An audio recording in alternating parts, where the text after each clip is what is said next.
Olá a todos, meu nome é Gabriel Coelho Costa e esse é o vídeo de apresentação do projeto prático desenvolvido na disciplina de Inteligência Artificial ofertado pela Universidade Federal de Lavras. Os integrantes, basicamente eu, e a aplicação que foi desenvolvida foi uma implementação manual do algoritmo KNN sobre a base de dados Iris, que é uma base de dados muito conhecida nesse contexto de Data Science e algoritmos de aprendizagem no geral, onde a gente tem algumas entradas de plantas desses três tipos de espécies, que é possível a gente observar aqui na imagem: Iris versicolor, Iris setosa e Iris virgínica. E a gente possui alguns atributos que permitem a gente diferenciar se uma determinada planta pertence a qual espécie, né? Posteriormente, foi feita uma avaliação da implementação manual baseada em algumas métricas, como precisão, acurácia, entre outras, e, por fim, uma comparação desses resultados obtidos com aqueles obtidos na implementação já fornecida pela Scikit-Learn. Como eu disse, foi utilizada uma base de dados do Iris Dataset, que foi importado diretamente do Scikit-Learn, uma divisão do dataset utilizando 80% dos dados para treino e 20% dos dados para teste. Treino eu coloquei entre aspas, justamente porque o KNN não possui essa etapa, que é muito comum em outros algoritmos de aprendizagem, em que a etapa inicial, basicamente, é a gente salvar essas instâncias já rotuladas, já conhecidas, em alguma estrutura de dados que permita a consulta posteriormente, no momento que a gente for realizar as inferências. Além disso, foi realizado um pré-processamento, uma etapa de normalização escalar dos atributos dessas instâncias. Isso foi feito tendo em vista que nenhum dos atributos influenciasse demasiadamente essa classificação em virtude de ter magnitude muito desproporcional em relação aos outros, certo? Então, é uma técnica bastante conhecida que permite com que todas as características que estão sendo consideradas na classificação, elas atuem de forma igualitária, né? E que essa classificação não seja tendenciosa baseada em alguma característica específica. E, por fim, foi implementado o algoritmo do KNN, utilizando valores de K de 1, 3, 5 e 7. A métrica de distância foi basicamente calculada a distância euclidiana, e, além disso, pesos uniformes para os vizinhos, de forma que vizinhos mais próximos ou menos próximos essa não seja uma avaliação feita pelo algoritmo, né? Todos impactam de maneira igual. Então, relembrando aqui um pouco o KNN, vou mostrar depois a implementação que foi feita. Ele utiliza a classificação supervisionada, então a gente precisa ter algumas instâncias previamente rotuladas, salvar isso numa estrutura de dados. E, baseado nisso, então, ele classifica um ponto com base nessa votação desses K vizinhos mais próximos que estão sendo considerados. E, para isso, ele precisa calcular a distância entre esse ponto a ser classificado e todos os outros pontos do conjunto de treino. Então, aqui a gente está mostrando duas imagens, né, ilustrativas aqui, né? E enquanto a segunda a gente consegue ver, por exemplo, um plano cartesiano tridimensional, visto que a gente está considerando, nesse caso aqui, seriam três atributos, né? Apesar de que na base de dados são 4, não teria como representar aqui um plano quadridimensional, né? Mas nesse caso, vamos supor, se a gente estivesse considerando 3 atributos, então essas instâncias elas estariam distribuídas num plano 3D. E aí, basicamente, entre uma instância e outra, a gente calcula a distância euclidiana e seleciona aqueles mais próximos. Então, os resultados foram obtidos. A gente tem essa tabela que mostra aqui os valores de K e qual a implementação associada a ele. Então, a gente consegue ver que os valores obtidos foram muito próximos. Na verdade, só os valores de acurácia que variaram. E eles variaram... poderiam surgir algumas hipóteses, né? A gente poderia levantar algumas hipóteses de por que esses valores de acurácia foram distintos. A gente poderia pensar algumas coisas como a questão do desempate. Então, em algum determinado momento, alguns vizinhos mais próximos tiveram a mesma distância e a implementação manual e a implementação fornecida pelo Scikit-Learn, elas divergiram, né, em qual vizinho foi selecionado, e isso poderia justificar essa questão da acurácia, ou algum arredondamento de cálculo de distância, entre outros. Mas são hipóteses válidas. Mas, apesar disso, a matriz de confusão, eu printei elas ao final ali da implementação, para conseguir comparar esses resultados. a matriz de confusão entre ambos as implementações ficaram idênticas, o que só me leva a crer que, na verdade, foi só uma questão da fórmula de acurácia que foi utilizada, né? Então, a fórmula que eu utilizei na implementação manual e a fórmula que o scikit-learn disponibilizou, né? Utilizando a média global, né? Para calcular falsos positivos, falsos negativos, entre outras métricas que participam dessas fórmulas de precisão, acurácia e tudo mais.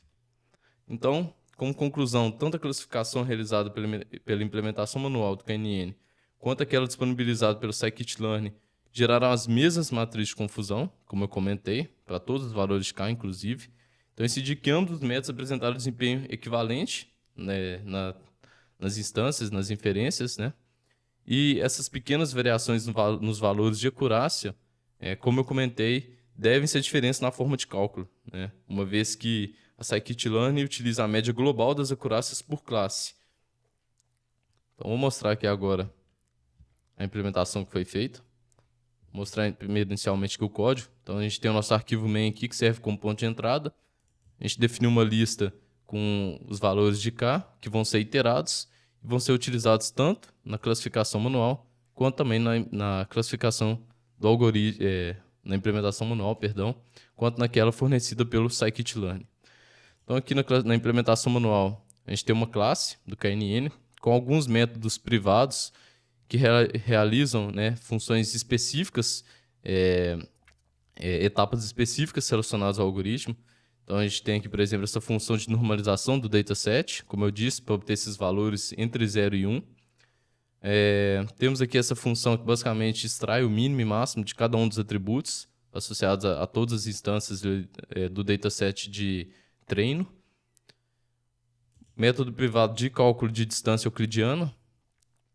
Método privado de selecionar esses vizinhos, os K vizinhos mais próximos, baseado nesse array de distâncias que já foi previamente ordenado para justamente considerar aqueles mais próximos. Um método privado de inferência da espécie, né, da rotulagem aqui, onde após obter o vetor já ordenado dos vizinhos mais próximos, é feita uma contagem salva nesse dicionário aqui, onde a gente consegue acessar baseado utilizando a espécie como chave. Então, a gente faz uma contagem, salva nesse dicionário e, ao final, a gente retorna aquela espécie que obteve a maior contagem. Um método privado de classificação de instância, onde aí sim a gente consegue observar, né, o passo a passo de execução do algoritmo. Então, primeiramente, a gente calcula esse array de distância entre a instância que está sendo inferida e as instâncias salvas no dataset de treino. Após isso, a gente ordena essas instâncias. Por fim, a gente seleciona os vizinhos, realiza a inferência fazendo a contagem de qual é a espécie predominante entre os vizinhos e, por fim, a gente retorna a espécie que foi inferida. Basicamente, a gente realiza esse cálculo para todas as instâncias do dataset de teste, né? E aí, previamente, antes, né, a gente faz a conversão para uma matriz do NumPy e normaliza esses dados, e aí sim a gente realiza a inferência. Além disso, para a gente conseguir plotar os resultados, né, a gente tem essa classe de resultado, onde basicamente ela invoca aqui os métodos de cálculo dessas métricas e printa esses resultados, né? Basicamente, aqui a gente tem uma string aqui que, só para evitar a recriação desse objeto inúmeras vezes, né, seria uma gambiarra aqui, uma espécie de um string builder aqui do Java, né? E o cálculo das métricas de fato, né? Então aqui a gente tem a matriz de confusão e as demais estatísticas, né, que são todas baseadas naqueles valores de falso positivo, falso negativo, entre outros. Então a gente realiza esses cálculos previamente, salva isso, né, como atributo dessa instância e após isso, né, quando a gente consulta cada uma das métricas, a gente recupera esses valores e aí sim a gente atribui naquelas fórmulas lá que a gente mostrou na tabela. E por fim aqui a implementação disponibilizada pelo scikit-learn é muito semelhante, né? Então recebe o valor de K e os dados de treino e teste e também as classes, né, das espécies. Faz a normalização dos dados. Então aqui ele está definindo o mínimo e máximo, já fazendo a normalização dos dados de treino, posteriormente a normalização dos dados de teste, cria a instância do classificador, realiza aqui a inferência, né? Então aqui no predict, realiza a inferência, retorna aqui esse array, e basicamente a gente utiliza esse array, né? A gente passa esse array inferido e o gabarito, vamos dizer assim, né? Para a gente poder obter essas métricas que foram plotadas, né? Então aqui já estou com o ambiente virtual aqui já configurado, vou acessar ele aqui, né? Opa.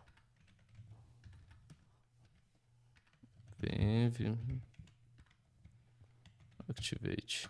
Então aqui a gente vê o ambiente virtual, que já está previamente configurado, né? Todas as dependências foram instaladas. E aqui vou rodar. Vou rodar aqui no nosso ponto de entrada. Então basicamente ele já implementou aqui no terminal, né? Na saída padrão. Os valores obtidos primeiramente na classificação manual, na implementação manual. Então para K igual a 1, todos aqueles valores que foram mostrados naquela tabela anteriormente, a matriz de confusão. Para K igual a 3, valores exatamente idênticos, né? Para K igual a 5, variou um pouquinho, mas ainda assim, né? Valores muito próximos ali de 90. E para K igual a 7, no qual ele obteve uma precisão de 100%, né? Então, todas as instâncias aqui corresponderam na sua espécie associada, né? E, por fim, após isso, né, a implementação disponibilizada pelo scikit-learn, em que, se a gente observar bem, né, foram exatamente esses mesmos valores que a gente obteve na implementação manual, né? Então aqui ele cometeu um equívoco, onde era uma instância da segunda espécie, ele classificou como da terceira, e aqui vice-versa, né? Para K igual a 3 também, a mesma situação, para K igual a 5 também, e para K igual a 7 também obteve 100% de precisão, né? O que isso nos leva a crer que realmente os valores levemente distintos de acurácia foram justamente baseados no uso da fórmula, né, para a gente calcular a métrica. Então, a apresentação foi isso. Projeto muito legal de desenvolver, né, a implementação manual, onde a gente realmente vê o algoritmo funcionando e entende por que ele está funcionando, né? Na verdade, são cálculos muito mais simples por trás. Então, foi um projeto assim, realmente bem proveitoso. Muito obrigado a todos.